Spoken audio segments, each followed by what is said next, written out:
Hey, what is up guys? It is Silversun here, and today I'm going to be giving you guys my review on the Dragon Ball Super episode 119.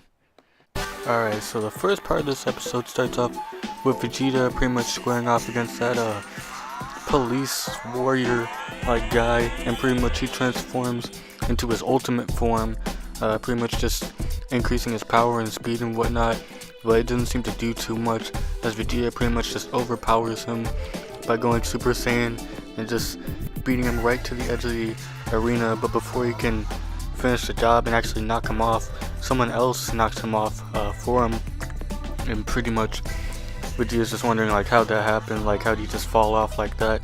And then he was standing there at the edge of the arena too, and he almost fell off, but he quickly caught himself. And then pretty much everyone else is just kind of like looking around and like trying to sense where this warrior is, because the warrior that pushed the guy off, he's pretty much going around like pushing other warriors off like Gohan, but Piccolo catches him and he's pretty much fighting like all these different warriors. He's fighting 18 and she pretty much can't like attack him because he's invisible at this point. And so pretty much there's like this invisible warrior right now just going around picking a fight with Universe 7, and basically everybody's kind of having a hard time trying to figure out how to combat this foe until Gohan gets an idea, and he pretty much shoots a bunch of ki blasts down onto the ground, onto the arena, and that pretty much raises some smoke, some dust, and basically from there Piccolo can see where he is, and from there Piccolo just proceeds to fodderize that guy. He pretty much can't do much without his invisibility. And so basically, Piccolo takes care of everything, and he just knocks the guy out of the arena. But what was his name? Catella? Pretty much he's saying like it's not over yet. Those warriors that they just fought was from Universe 4, and obviously Universe 4 has been sticking around for quite a while. We haven't seen too much of their warriors fighting until now, so I believe now it's their turn to see what Universe 7 can do. And the main reason why I say that is because they pretty much figure out through pretty much all of Universe 4's tricks and whatever kind of warriors they have in that universe, their abilities and whatnot.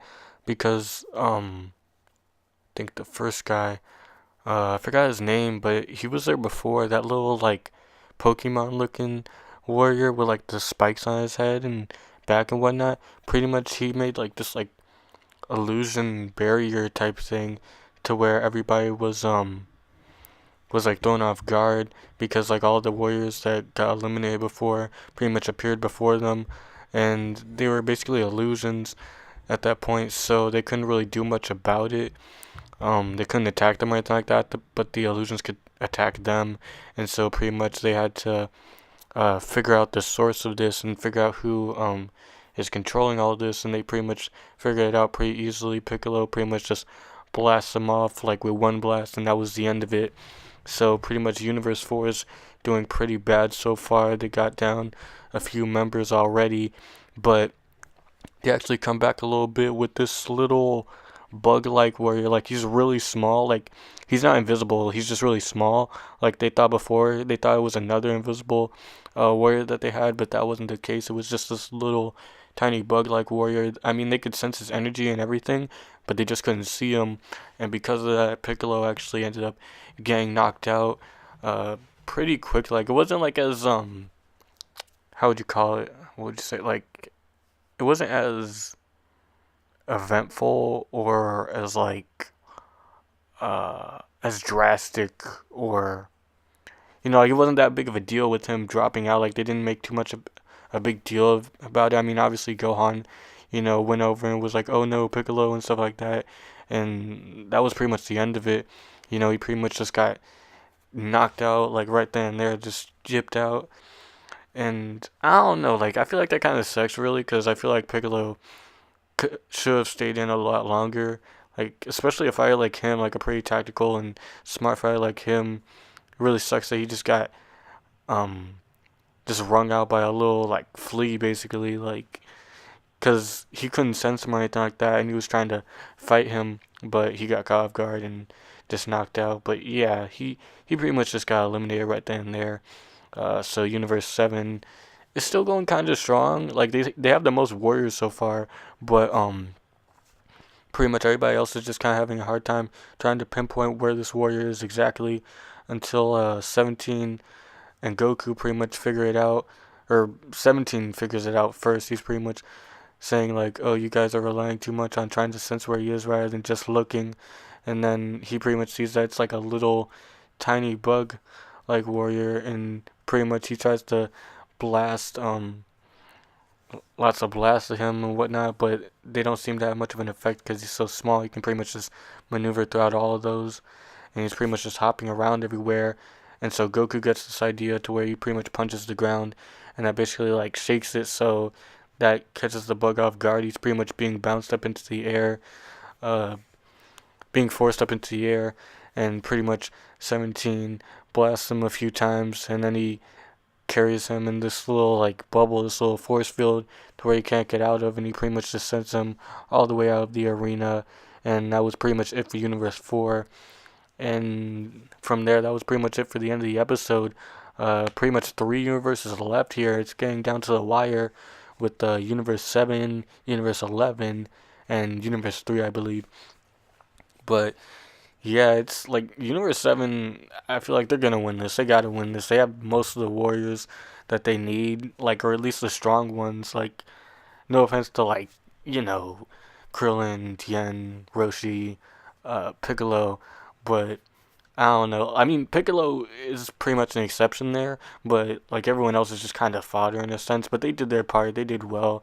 But I feel like uh, Piccolo kind of got, like, the least, like, uh, what would you call it? Like the least memorable elimination, I guess, because like everybody else that got eliminated beforehand, they kind of had like their own like nice little send off. They had their own little moment before they got knocked off of the arena, and almost everyone pretty much took note of that. They pretty much saw like them like falling off the arena and stuff like that, and it was a little bit more dramatic that way. But with Piccolo, he just kind of got knocked off, and that was it.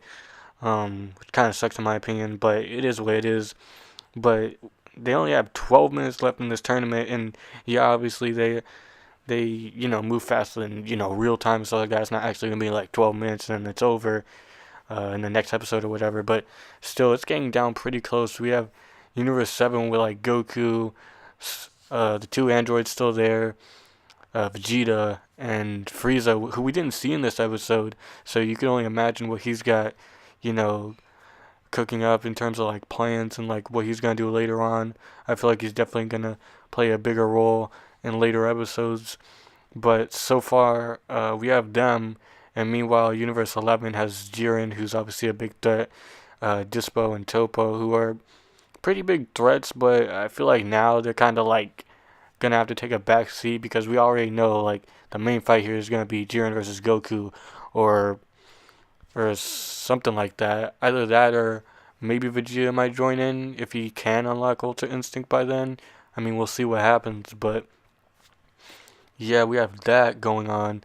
And then meanwhile, we have Universe 3 with the big robots, which I feel like they're going to get rid of easily, in my opinion, because if Caulifla, I remember in the early episodes, she pretty much went in and she pretty much just like threw all of them like to the side and pretty much wanted to fight Goku. That whole ordeal there with the two female Saiyans and whatnot, and Goku and stuff like that.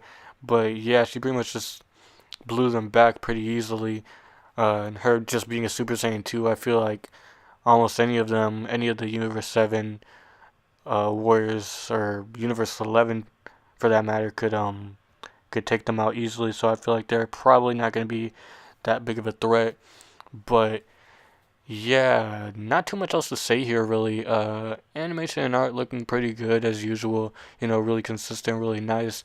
I don't really feel like I have to mention that too much because Dragon Ball Super's been pretty consistent as of late, like ever since the what was it? What would you call it? Zamasu Goku Black arc.